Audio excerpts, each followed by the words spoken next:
చేద్దాం. పరిశుద్ధ బైబిల్ గ్రంథంలో నుండి ప్రకటన గ్రంథం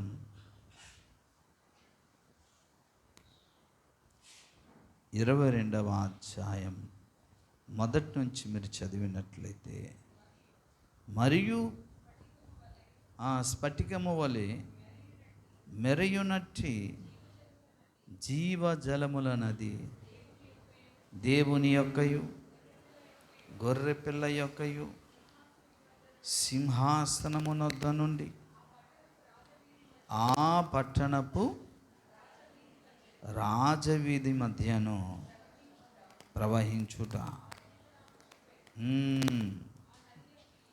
ఆ నది యొక్క ఏవల ఆవల ఇరుపక్కల ఏముందట? జీవవృక్షం ఉండెను, అది నెల నెలా ఫలించునట, 12 కాపులు కాయును. దేవుని స్తోత్రం, హల్లెలూయా. ప్రేమగల తండ్రి, చదవబడిన వాక్యం నుండి కొన్ని విషయాలు మీరు నాతో మాట్లాడతారన్న ఆశతో ఈ యొక్క వాక్యాన్ని ఎత్తి పట్టుకున్నాం. కాబట్టి నీవు మాకిచ్చే మహిమ ఎదుట నాయన, ఇప్పటి కాలపు శ్రమలు ఎన్నదగినవి కావు. నువ్వు మా కొరకు ఏర్పాటు చేసి సిద్ధపరిచిన ఆ మహిమ, ఆ అదృశ్య ప్రపంచము చూచి నాయన కన్నులు, సాధకము చేయబడినటువంటి నేత్రాలు సులమితి కన్యకకు అవసరం. కాబట్టి మాకు నువ్వు దయచే మాతో మాట్లాడు, మహిమ పొందు. యేసు నామమున ప్రార్థిస్తున్నాము తండ్రి, ఆమేన్. ప్రియదేవుని బిడ్డలారా, ఇక్కడ ఒక నది కనబడుతున్నది. ఆ నది దేవుని సింహాసనము యొద్ద నుండి పారుతూ ఉంది. ఆ నది ఎలా ఉందట? స్ఫటికమును పోలి. స్ఫటికం అంటే పారదర్శకమైనది. దళసరి గాజు ముక్క ఉందనుకో, మన అవతల నిల్చుంటే ఎలా కనబడతామా? మాయమైపోతామా? క్లియర్గా అలా ఉందట నది. అది మామూలు నది కాదండి. ఆశాజ్యోతి గారు వింటున్నారా? అది జీవజల నది అట. హల్లెలూయా. గుర్తుందా మీకు? సమరయ స్త్రీతో యేసు ప్రభువారు మాట్లాడుతూ, అమ్మా నువ్వేమో ఈ నూతి నీళ్ళు చేదుకోవడానికి వచ్చావు, కానీ నేనిచ్చే నీళ్ళు ఎన్నడూ దప్పికొనడు తెలుసా, అంత బాగా ఉంటుంది అంటున్నాడు ఆయన. దేవుడు మానవుల కొరకు, తను నమ్మిన బిడ్డల కొరకు ఆయన ఉంచిన ఈవులు, అద్భుతాలు అన్నీ కావండి. అనవసరంగా దాన్ని పోగొట్టుకుంటున్నారు లోకులు, కొంతమంది క్రైస్తవులు. కనుక ఆ నది నీళ్ళు త్రాగితే మనం అమృతం అంటారు చూసారా? అమృతం ఎలా ఉంటుందో మనకు తెలియదు, కానీ అమృతం తాగినవాడు చచ్చిపోడట. ఈ జీవజల నదులు నిజంగా నిత్య జీవములో ఉన్న మనల్ని మరింతగా మహిమలోకి తీసుకెళ్తాదేమో, మరింత ఉన్నతమైన మెట్టులోకి తీసుకెళ్తాదేమో తెలియదు, కానీ అది జీవజల నదులట. ఆ నదిలో నీళ్లు త్రాగితే జీవమే ఉట్టి పడుతుందట. హల్లెలూయా. కనుక చాలా సంతోషం. అది మాధుర్యం, మధురమైనది, గొప్పది, వర్ణించలేనిది ఆ నది. అయితే పిల్లారా, నదికి ఏవల ఆవల 2 ప్రక్కల ఇరుపక్కల ఒడ్డున జీవవృక్షం ఉన్నదట. ఆ జీవవృక్షము అక్కడ సింహాసనం నుండి మొదలైన, ఆ సింహాసనము యొద్ద నుండి మొదలైన నది ఎక్కడి నుంచి మొదలైందో అక్కడి నుంచి చెట్టు ఈవల ఆవల ఎంతవరకు మళ్ళీ ఆ పట్టణపు రాజవీధి మెయిన్ రోడ్డు మీదుగా వెళ్తుందట. ఈ పక్క ఆ పక్క ఎడమ కుడి ప్రక్కల్లో ఆహా ఎంత అందమైనటువంటి మొక్కలు ఇవి అవి ఉంటాయేమో. ఆ చెట్టు మరి ఇంకెంత అందంగా ఉంటుందో నాకు తెలియదు, కానీ అది చాలా పొడవుగా ప్రాకి ముందుకెళ్తున్నటువంటి చెట్టు. ఆ చెట్టు జీవవృక్షపు చెట్టు. జీవవృక్షపు చెట్టు ఆదాము పోగొట్టుకున్నాడు. ఎక్కడ? ఏదేనో వనములో. కానీ తిరిగి ఆదాముకును, ఆదాము కడుపున పుట్టినటువంటి నరజాతికి, అంటే కడపటి ఆదాము అయిన యేసయ్యకు పుట్టిన వారికి దేవుడు మరలా ప్రాప్తింపజేస్తున్నాడు. అట్టి భాగ్యాన్ని తిరిగి ఇస్తున్నాడు. కనుక ఈ జీవజల నది ఒడ్డు పక్కన ఈ ఇరు ప్రక్కల జీవవృక్ష ఫలాలు కూడా ఉన్నాయి. ఈ ఫలాలేమో మనకు మామిడి పళ్ళు కావాలంటే సంవత్సరానికి ఒక సీజనే, అవునా? మళ్ళీ కావాలంటే దొరుకుద్దా? కానీ ఈ జీవవృక్ష ఫలాలు ఏటీఎం లాగా ఎప్పుడు నెల నెల అందుబాటులోనే ఉంటాయట, కాస్తాయట, ఫలిస్తాయట. తర్వాత వాటికి ఆకులు ఉంటాయి. ఆ ఆకులు ఎలా ఉంటాయో తెలీదు, అనుకోండి ఇలా ఉంటాయని, ఏదో అర్థం అవడానికి. ఆ ఆకులనట తీసుకొని తమకున్నటువంటి జబ్బులు, రోగాలకి అది రాస్తే ఏమవుద్దట? స్వస్థత కలుగుద్దట. కనుక ఈ విషయాన్ని ఓ సహోదరుడు నాకు అడిగాడు, అయ్యా మనమందరము కూడా లేపబడిన తరువాత యేసయ్య వచ్చి మనల్ని తీసుకువెళ్ళిన తర్వాత మనకు మహిమా దేహాలే కదా వస్తాయి. మరి మహిమా దేహాలు, రక్తమాంసయుత దేహం ఉండదు కదా. రక్తమాంసయుత దేహాలకైతే రోగాలు, వ్యాధులు, బీపీ, షుగరు, క్యాన్సర్ ఇవి అవి ఉంటుంది. మరి ఆ దేహాలకి మరి మరలా స్వస్థతలు ఎందుకండి అని అంటే, నిజమే వాళ్ళు అడిగింది. ఎందుకంటే మనము అక్షయమైన దేహాలతో లేపబడతాం. రోగాలు, వ్యాధులు, బాధలు మనకు ఉండవు. మరి అలాంటప్పుడు ఆకులు ఎందుకు? ఏ స్వస్థత? ఎవరికి స్వస్థపరచబడాలి? ఇప్పుడు అక్కడ ఉంది, ఆ ఆకులతో జనములను స్వస్థపరచుటకు వినియోగిస్తారట. మందు చెట్టు అన్నమాట అది. హల్లెలూయా. ఇంతకీ మనకు రోగాలు ఉంటాయి అక్కడ? కాదు కాదు కాదు. వాస్తవానికి చెప్పాలనుకుంటే మనము ఇప్పుడు నివసిస్తున్న ఈ భూమి, ఆకాశము, గాలి, నీరు, నిప్పు అంటే పంచభూతములన్నీ కూడా మిక్కుటమైన వేండ్రముతో లయమైపోతుంది. పేతురు రాసినటువంటి 2వ పత్రికలో 3వ అధ్యాయములో ఆ మాట బహుశా రాయబడి ఉంటుంది. 10వ వచనాన్ని చదవండి. అయితే ప్రభువు దినము దొంగ వచ్చినట్టు వచ్చును. ఆ దినమున ఆకాశములు మహాధ్వనితో గతించిపోవును, పంచభూతములు మిక్కుటమైన వేండ్రముతో లయమైపోవును, భూమియు దాని కృత్యములు. చాలు. పంచభూతములు ఏమవుతాయట? మిక్కుటమైన వేండ్రముతో. అంటే మిక్కుటమైన వేండ్రం అంటే అతి వేగముతో తిరిగి తిరిగి తిరిగి తిరిగి బ్లాస్ట్ అయిపోయి స్మాష్ అయిపోద్ది, ఇంకేం కనబడదు. మనం ఉండే భూమి కనబడదు, సూర్యచంద్ర నక్షత్రాదులు ఉండవు, గాలి ఉండదు, నీరు ఉండదు. నీరు భూమి మీద, సముద్రం అంతా నీరు కాదు, ఏం ఉండదట. మరి ఉండకపోతే మనం ఎక్కడ ఉంటామండి అయ్యగారు అని అంటే, ఇదిగో మనం ఉండేటటువంటి ప్లేస్, దేవుడు మనకు నిర్ణయించినటువంటి ఆ పట్టణమే నూతన యెరూషలేం పట్టణం. హల్లెలూయా. అది ప్రకటన 21లో కూడా నూతన యెరూషలేం అనే పట్టణము దేవుని యొద్ద నుండి దిగివచ్చుట నేను చూశానని యోహాను భక్తుడు చెప్తాడు. ఆ పట్టణము ఎలా ఉంది, దాని పరిస్థితి ఏంటి అనేది చెప్పుకుంటూ ఆ 2 అధ్యాయాల్లో పరిచయం చేస్తాడు దేవుడు మనకు యోహాను భక్తుని ద్వారా. అయితే ఆ పట్టణములో ఎవరెవరు ఉంటారు అంటే వినండి. తండ్రి అయిన దేవుడు, పరిశుద్ధాత్ముడు, ప్రభు అయిన యేసయ్య భార్య అయిన తన సంఘము. హల్లెలూయా. యేసయ్య భార్య ఎవరు? మనమే ఉంటాం.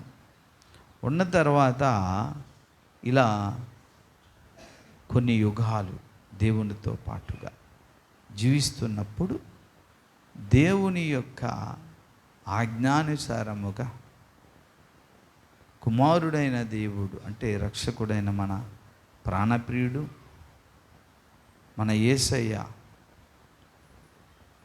కొంత ఐడియాను మనకిస్తాడన్నమాట. ఇదిగో మీరు ఒక నూతనమైన ప్రపంచాన్ని సృజించాలి అని చెప్పినప్పుడు, ఒక మాటలో చెప్పాలంటే, వినండమ్మా, ఈ భూమి మీద మొదటి ఆదాము ఏదెనులో దేవుడు సృజించాడు మట్టి నుండి.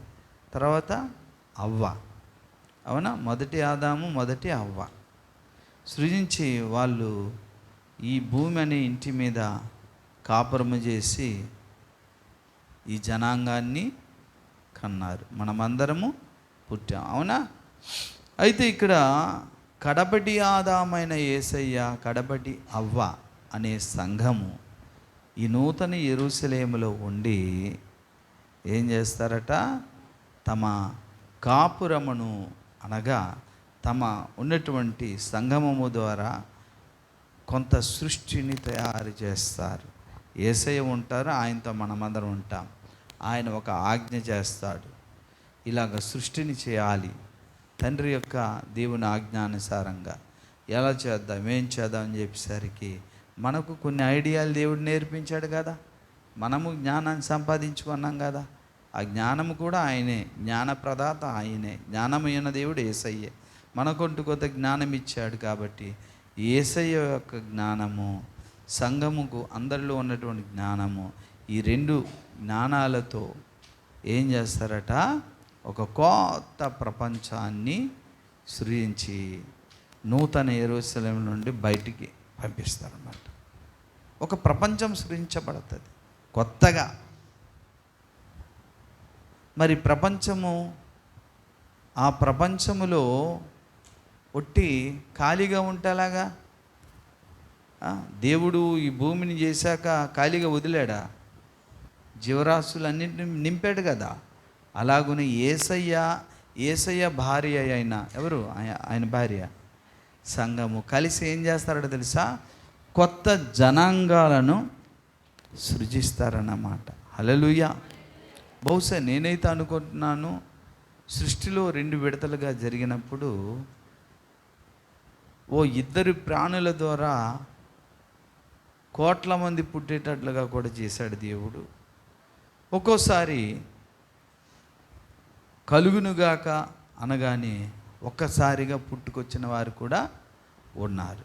అయితే అటువంటి ప్రపంచాల్లో దేవుడు ఏ విధమైన సృష్టిని చేయమంటాడో అదైతే నాకు తెలియదు. కానీ అంటే ఆదాము అవ్వల ద్వారా మనమందరం పుట్టుకొచ్చినట్లుగానే ఆ కొత్త భూమి, కొత్త ఆకాశంలో ఒక నూతనమైనటువంటి జనాంగాన్ని సృజించమని దేవుడు చెప్పినప్పుడు, యేసయ్య ఆ అనుజ్ఞ మన హృదయాలు ఉంచినప్పుడు మనకు కొన్ని శక్తులు ఉంటాయి.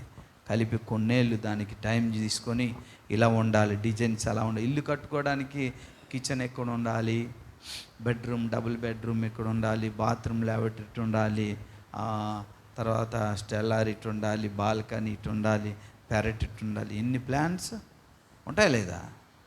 ఆ ప్లాన్స్ అన్నీ కూడా ఒక క్షణంలో ఒక 10 నిమిషాలు అయిపోద్ది. అవదు.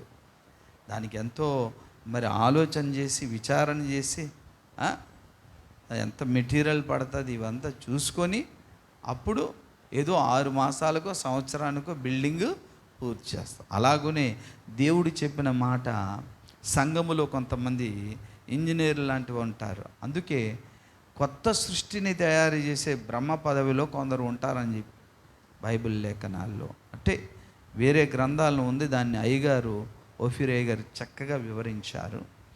కాబట్టి ఆ హోదాలో కూడా బ్రహ్మ పదవిలో కూడా కొందరు వెళ్తారని తెలియజేశారు మహిమా ప్రపంచ గ్రంథంలో. కనుక ఇప్పుడు ఈ యొక్క భూమి మీద ఎలాగైతే కొత్త కొత్త జనాల్ని దేవుడు సృష్టించి ఆదాము హవ్వ ద్వారా పంపించారో, ఆ కొత్త భూమి కొత్త ఆకాశంలో కొంతమంది జన్మించాలి కదా.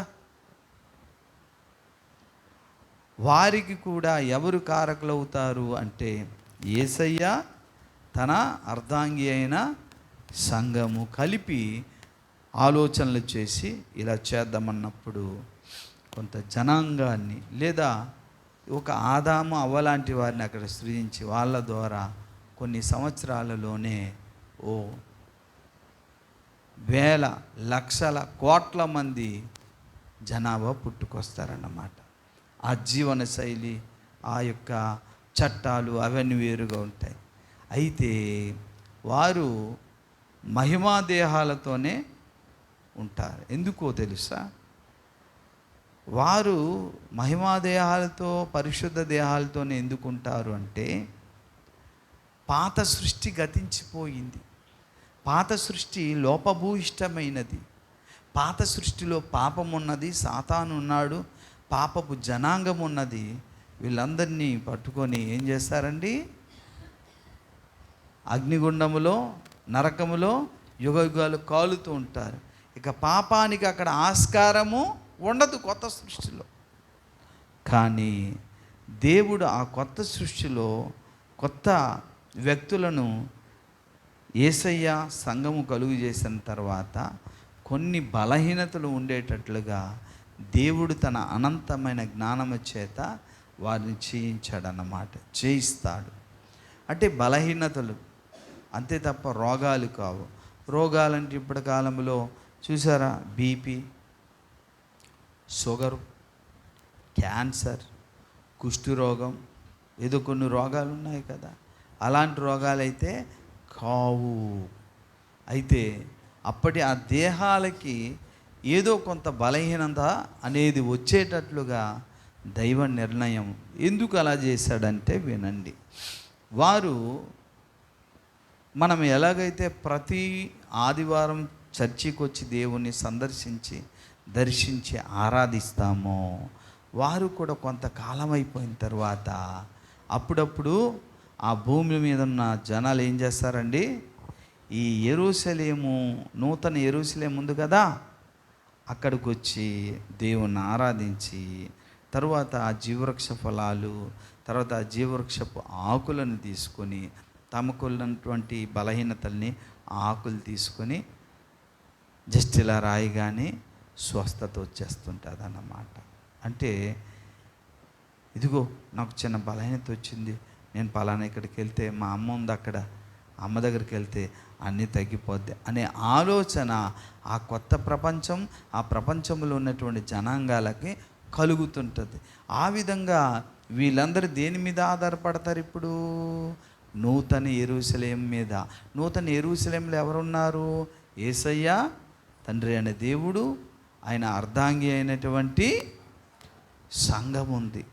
ఆ విధంగా అనంత యుగాలు, రాబోయే కొత్త యుగాలలో కూడా సంఘానికి వారి ద్వారా ఏం కలుగుద్దండి?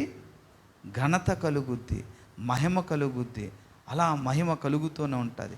ఇలా కొన్నాళ్ళు జరిగి అంటే సుమారుగా 2-3 యుగాలు జరిగిందనుకో, మరలా దేవుడు ఏం చేస్తాడంటే మరొక సృష్టి మళ్ళీ చేయాలి అనగానే, మళ్ళీ తండ్రి అయిన దేవుడు ఇవ్వగానే, యేసే ఆజ్ఞ ఇవ్వగానే ఆజ్ఞ తీసుకొని తర్వాత మరలా ఈ ప్లాన్ తీసుకుంటాం. చూసారు, ఇంజనీర్ ప్లాన్ ఇవ్వగానే పెద్ద మేస్త్రులు, చిన్న మేస్త్రులు, కూలీలందరూ ఏం చేస్తారండి? ఇల్లు కడతారు కదా. అలాగనే తండ్రి అయిన దేవుడు ఆజ్ఞానుసారంగా యేసే ఇవ్వగానే ఆ ప్లాన్ పట్టుకొని ఇంజనీర్లు, చిన్న మేస్త్రులు, పెద్ద మేస్త్రులు, కూలీలు అందరు కలిపి ఒక భూమిని మళ్ళీ తయారు చేసి కొన్ని యుగాల తర్వాత పంపిస్తారు. అంటే ఒక మాటలో ఎందుకు భార్యాభర్తల మధ్య సంబంధాన్ని తెలియజేస్తున్నాడంటే, ఒక స్త్రీ పురుషులు పెళ్లి చేసుకున్న తర్వాత 1 సంవత్సరం తర్వాత వారు బిడ్డల్ని గర్భం ధరించి బిడ్డల్ని కంటారు. మరొక 2 సంవత్సరాల తర్వాత మళ్ళీ గర్భం ధరించి మళ్ళీ మరొక 2-3 సంవత్సరాల తర్వాత మళ్ళీ గర్భం ధరించి అంటే కొత్తగా సృష్టిని, అలాగనే ఆ కొత్త కాపురంలో పిల్లలు కలిగినట్లుగా యేసు ప్రభువారు సంఘము కలిసి కొత్త కొత్త సృష్టిని, ఏంటి సృష్టి అంటే మనుషులు కాదు అంటే ప్రపంచాలు జనాల్నే తయారు చేస్తుంటారన్నమాట. మాట ఆయన ఇవ్వగానే ఇక్కడ తయారు చేసేస్తుంటాం, ఆ శక్తులన్నీ మనకు వచ్చేస్తుంటాయి. హల్లెలూయా. ఇలాగా మరొక 2 సంవత్సరాల తర్వాత ఈ సైడ్ ఒక ప్రపంచం, దాని మీద కొత్త జనాంగాలు, ఆ సైడ్ ఒక 4 యుగాలు జరిగిన తర్వాత అక్కడ ఒక ప్రపంచం, దాని మీద మరికొన్ని జనాలు. ఇలాగా యుగాలు జగాలు జరుగుతుండగా కొత్త కొత్త ప్రపంచాలు, కొత్త కొత్త జనాంగాలు, వీళ్ళందరూ కూడా కలిసి ఒక మాట చెప్పుకుంటారంట. ఏమని చెప్పుకుంటారు గమనించండి ఒకసారి. 45వ కీర్తనలో చూడండి ఎంత గొప్పగా సంతోషించారండి కోరాహు కుమారులు. ఒక దివ్యమైన సంగతితో నా హృదయము బహుగా ఉప్పొంగుచున్నది. ఏంటో ఆ దివ్యమైన సంగతి, ఏమర్థమైందో ఈ కోరాహు కుమారులకి. ఒక దివ్యమైన సంగతితో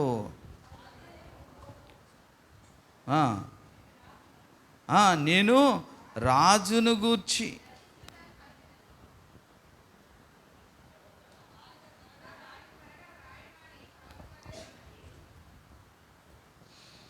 కరెక్టే. చాలు చాలు చాలు. చూసారా, ఇక్కడ నీకు బదులుగా పితరులు ఉందరనే మాట ఉండి చూసారా. పితరులు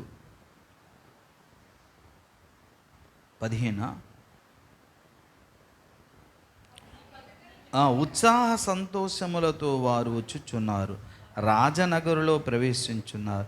నీ పితరులకు ప్రతిగా నీకు కుమారులు ఉందురు, భూమి అందంతటా నీవు వారిని అధికారులుగా నియమించదవు. తరములన్నిటను నీ నామము జ్ఞాపకము ఉండునట్లు నేను చేయుదును. అవునా, జనములు సర్వకాలము నీకు కృతజ్ఞతాస్తుతులు చెల్లించుదురు. హల్లెలూయా. గమనించారా, ఇది రాణి అనగా ఇక్కడ సంఘము, ఇక్కడ రాజు అనగా యేసు ప్రభువారు. వీరు కొత్త కాపురము, కొత్తగా విశ్వాన్ని సృజించి పరిపాలించినప్పుడు సంఘానికి కలిగే మహిమల కోసం రాయబడింది. ఇది ఏముంటుందట, నీ పితరులకు ప్రతిగా నీకు కుమారులుందురు. నీకు పితరులు, యేసయ్యకి పితరులు ఎవరు లేరండి. ఎవరికి పితరులు ఉంటారు? మనకైతే ఉన్నారు.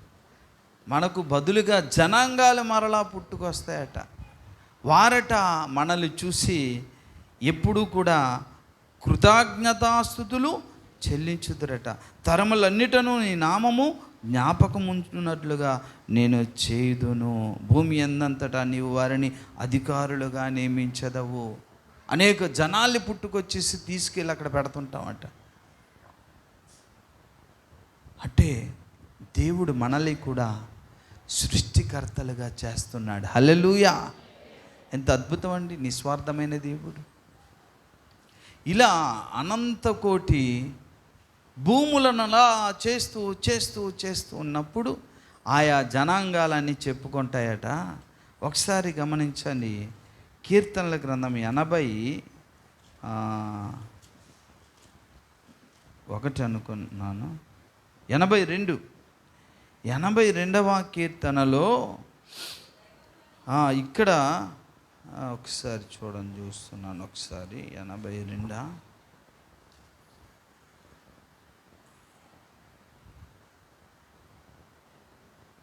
82 2 కాదు, 87లో చూడండి. ఇప్పుడు చదవండి 4వ వచనంలో, రాహాబును ఐగుప్తు బబులోను నాకు పరిచయులని నేను తెలియజెప్పుచున్నాను. ఫిలిస్తీయ తూరు కూసులను చూడుము, వీరు అచ్చట జన్మించిరని అందురు. ప్రతి జనము దానిలోనే జన్మించననియు, సర్వోన్నతుడు తానే దాన్ని స్థిరపరచననియు సియోనును గూర్చి చెప్పుకొందురు. దేవుని స్తోత్రం. హల్లెలూయా. ప్రియులారా, పైనున్న యెరూషలేము మనకు తల్లి అని ఎందుకన్నాడో తెలుసా? ప్రదేని బిడ్డలారా, అది రాబోయే తరముల వారు కూడా చెప్పుకునే మాట. ఇదిగో ఒక జనాంగం, ఒక భూమి మీద ఉన్న జనాంగాన్ని చూసి మీరు ఎక్కడ పుట్టారంటే, మేమా, మా తల్లి తెలీదా, అదిగో గదిగదిగది చూడు, అదిగో దగ్గ దగ్గ దగ్గ మెరుస్తుంది చూసారా, ఆ నూతన యెరూషలేము, అదిగో తనే మా తల్లి అనుకొని చెప్తారట. వేరే ప్రపంచానికి వెళ్ళి, బాబు మీరు ఎక్కడ పుట్టుకారు, అదిగదిగదిగదిగదిగో చూసారా, దగ్గ దగ్గ దగ్గ మెరుస్తుంది ఆ నూతన యెరూషలేం, తనే మా తల్లి అనుకుని వాళ్ళు చెప్పుకుంటారట. ఇక కొత్తగా పుట్టుకొచ్చిన ఇలాంటి ప్రపంచాలు లెక్కలేనన్ని యుగ యుగాలు సృజిస్తూనే ఉంటాం, పరిపాలిస్తూనే ఉంటాం. ఆ మహిమ, ఆ ఘనత దేవుడు భూమి మీద ఉన్న సంఘానికి దేవుడిచ్చాడు. హల్లెలూయా. అందుకే అందరూ పాపము చేసి దేవుడిచ్చి మహిమను, ఆ మహిమను చూచే కన్నులు ఎవరికున్నాయి? భక్తులకి. మోషేకుంది, పౌలుకుంది. అందుకే ఏమన్నారండి వారు? ఆ అదృశ్య ప్రపంచాలను చూసేసి ఏమన్నారండి? దేవుడు మాకిచ్చే మహిమ ఎదుట ఇప్పటి కాలపు శ్రమలు అవి చూడండి. వాళ్ళు ఏం చేస్తారంటే, ఆయా కొత్త ప్రపంచాల్లో, కొత్త జనాలలో చిన్న చిన్న బలహీనతలు ఉంటే వారి బలహీనతలకు, సర్వ రోగాలకు సర్వరోగ నిరోధినిగా ఈ ఆకులు పనిచేస్తాయన్నమాట. హల్లెలూయా. ఎక్కడుంది బాబు ఆ యొక్క మందు చెట్టు అంటే, నూతన యెరూషలేములో. ఎవరి దగ్గర అంటే తల్లి దగ్గర. తల్లి ఎవరంటే సియోను. సియోను అంటే కొండ మీద కట్టబడిన పట్టణమే. సియోను కొండ మీద కట్టబడిన పట్టణం యెరూషలేం. అందుకే అది ఉపమాన భాషలో మీరు ఎక్కడ పుట్టారంటే, బబులోను వారు అంటారట, ఫిలిస్తీన్లు అంటారట, అందరు అంటారా, ఇదిగో మా తల్లి, ఈ జనాలన్నిటికీ కూడా తల్లి, జనముల తల్లి, జగన్మాత, మా పుట్టుకకు కారణం అదిగో వారే అనుకొని యేసయ్యను మనకు చూపించి ఎప్పుడూ కృతజ్ఞత కలిగి ఉంటారట. అదే కదా 45వ కీర్తనలో చెప్పి, అట్టి భాగ్యాన్ని దేవుడు సంఘానికి ఇస్తున్నాడు. హల్లెలూయా. ఆ స్వస్థత అనేది ఎప్పుడు కూడా, ఎంతమంది ఎన్ని భూములు పుట్టుకొచ్చినా, ఎన్ని భూములు సృష్టించినా, ఆ భూముల మీద కొత్త కొత్త జనాంగాల్ని సృష్టించడానికి మనం కారణమైన ఆ జనాలందరూ ఎవరి మీద ఆధారపడాలట? ఇప్పుడు చెప్పాలి, దేవుని మీద, నూతన యెరూషలేములో ఉన్నటువంటి తన అర్ధాంగి సంఘము మీదనే ఆధారపడాలి. అలా వెళుతూ వెళుతూ వెళుతూ సంఘము మరొక మహిమలోనికి వెళ్ళి మరొక బిరుదు, కొత్త కొత్త బిరుదులు వస్తూనే ఉంటాయి, కొత్త కొత్త హోదాలు, కొత్త కొత్త పేర్లు సంఘానికి వస్తూనే ఉంటాయి. ఆ కారణము చేతనే ప్రియులారా, ఈ భూమి మీద ఉన్న సంఘము పరలోకములో ఉన్నటువంటి అధికారులకును పెద్దలకును ఏం చేస్తారట? ఇప్పుడు నానా విధమైన జ్ఞానము తెలియబడవలనని అన్నాడు. హల్లెలూయా. సంఘము ద్వారా నానావిధ జ్ఞానము అనంత యుగాలలో పరలోకములో పెద్దలకు, దేవదూతలకు, అధికారులకు తెలుస్తుందట.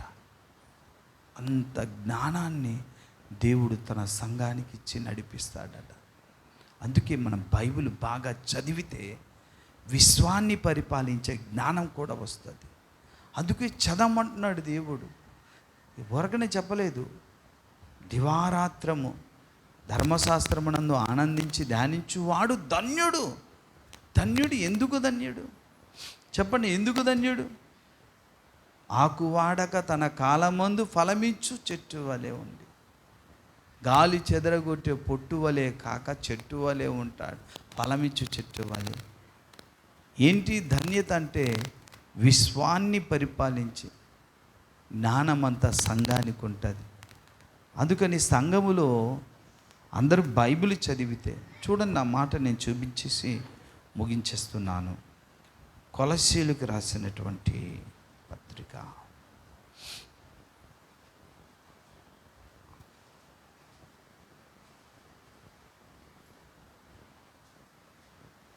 కొలస్య ఎఫ్ఎస్సి కానీ ఎఫ్ఎస్సీలకు రాసిన పత్రం 3వ అధ్యాయం 8. దేవుడు మన ప్రభు అయిన క్రీస్తు యేసునందు చేసిన నిత్య సంకల్పము చొప్పున, హల్లెలూయా, నిత్యం ఉండే సంకల్పం అది.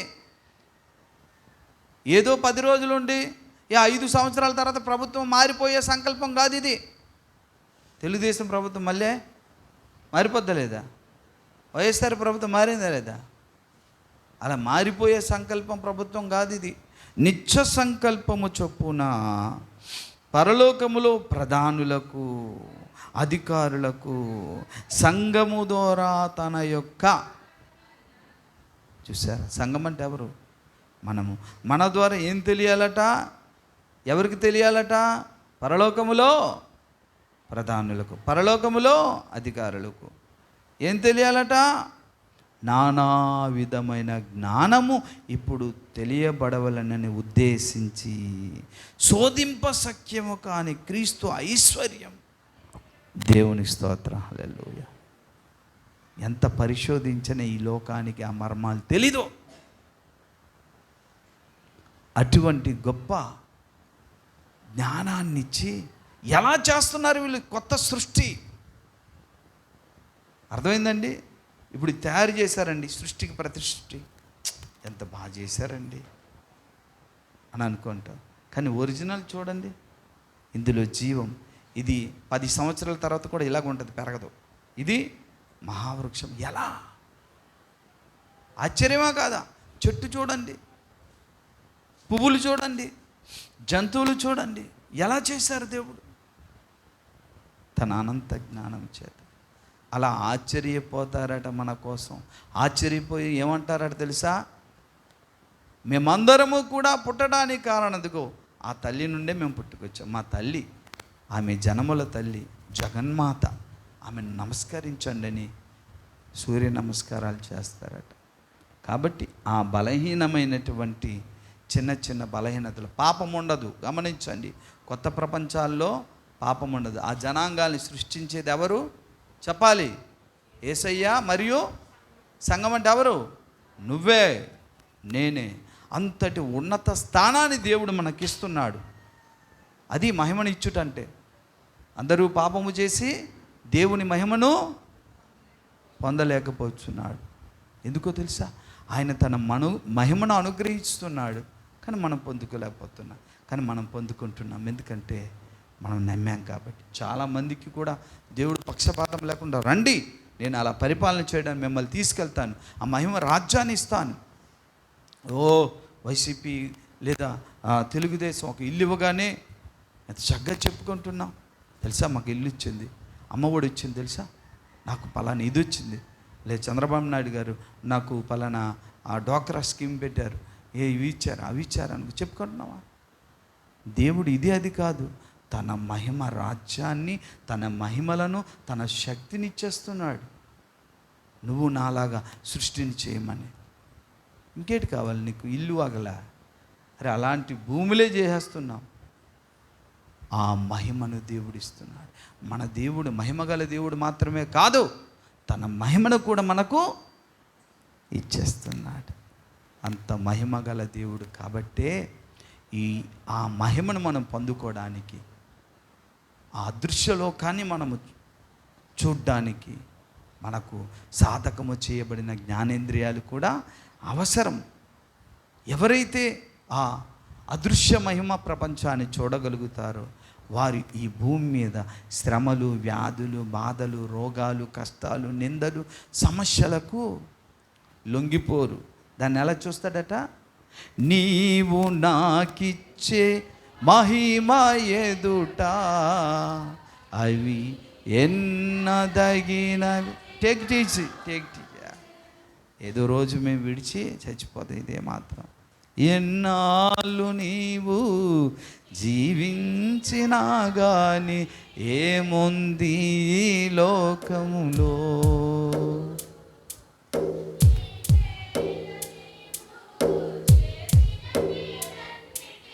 తీర్పుంది పరలోకములో.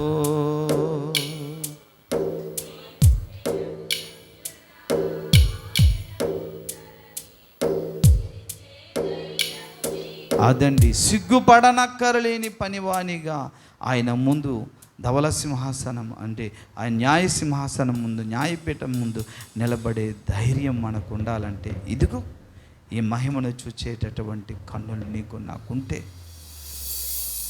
ఆహా, అది అద్భుతమైనటువంటి విశ్వ ప్రపంచం పిల్లారా. అందుకని ఆ కేవలం నది, ఆ చుట్టూ ఇరుపక్కలు ఉన్నటువంటి ఆ జీవవృక్ష ఫలం మాత్రమే కాదు, ప్రతి వీధి, ప్రతి ఇల్లు, నీ ఇల్లు ఉంటుంది, నా ఇల్లు ఉంటుంది, అందరికీ ఇల్లు ఉంటాయి. ఎంత అందంగా ఉంటాయో చెప్పుకోదగ్గ విశేషాలు ఎంత చెప్పినా ఇంకా మిగులుతాయి. కట్టుకునేటటువంటి ఆ పునాదులు వజ్రాలతో, ఎవరైనా వజ్రాలతోటి, వజ్రపు రాళ్ళతో పునాదులు వేస్తారండి ఎవరైనా? మనం వేసుకుంటాం. పారదర్శకంగా ఉంటాయి ప్రతి ఇల్లు.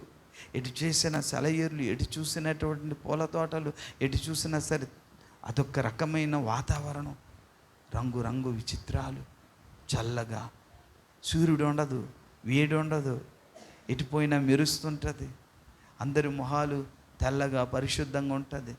అప్పుడు ఎక్కడ పలానా ఒక కొత్త వ్యక్తి వస్తే ఈయన ఎవరని పోల్చుకునే అవసరం లేదు. ఆయన డీటెయిల్స్ మనకు అర్థమైపోతుంటుంది, మన డీటెయిల్స్ ఆయనకు అర్థమైపోతుంటుంది. ఈ చివరి నుండి ఆ చివరి వరకు ప్రతి ఒక్కరూ యేసయ్య కోసం మాట్లాడుకుంటారు. అట్టి మహిమ దేవుడు మనకిస్తున్నాడు. ఆ మహిమను గూర్చి మనం ప్రకటిస్తున్నాం, చెబుతున్నాం. ఈ విషయాలన్నీ కూడా 7వ దూత కడవరి ప్రవక్త ద్వారా సంఘానికి దేవుడిచ్చాడు. ఆ సందేశాన్ని ఇప్పుడు మనం ఏం చేయాలి? సార్వత్రిక సంఘానికి మన వంతు మనము ప్రకటించాలి, చాటాలి. ఎందుకంటే ఈ సందేశాల ద్వారానే ఈ భూమి మీద ఉన్న సంఘ నిర్మాణం పూర్తవుతుంది. ఆ పనిలో దేవుడు మనకు కూడా కొంత పాలు ఇచ్చాడు, అది మీకు కూడా ఇచ్చాడు. కాబట్టి నేను చేస్తున్నటువంటి సువార్త కానీ, లేదనుకోండి మీటింగ్స్ కానీ, కార్యక్రమాల్లో కానీ మీరందరూ కూడా పాలిభాగస్తులు అవ్వండి. ఎప్పుడు కూడా సాతానికి చోటు ఇవ్వకండి. ఇది వాస్తవం, ఇది నిజం. అదృశ్య ప్రపంచాన్ని చూసే కనులు దేవుడు నాకు ఇచ్చాడు, అది మీకు కూడా దేవుడు అనుగ్రహించాడని నేను నమ్ముతున్నాను. కాబట్టి మీరు నన్ను వెంబడిస్తారు, దేవుడు మిమ్మల్ని దీవిస్తాడు. ఆమేన్. ప్రార్థన చేద్దాం. ప్రేమ కలిగిన మహాపరిశుద్ధ తండ్రి, ఆశ్చర్యకరుడా, ఆలోచనకర్త,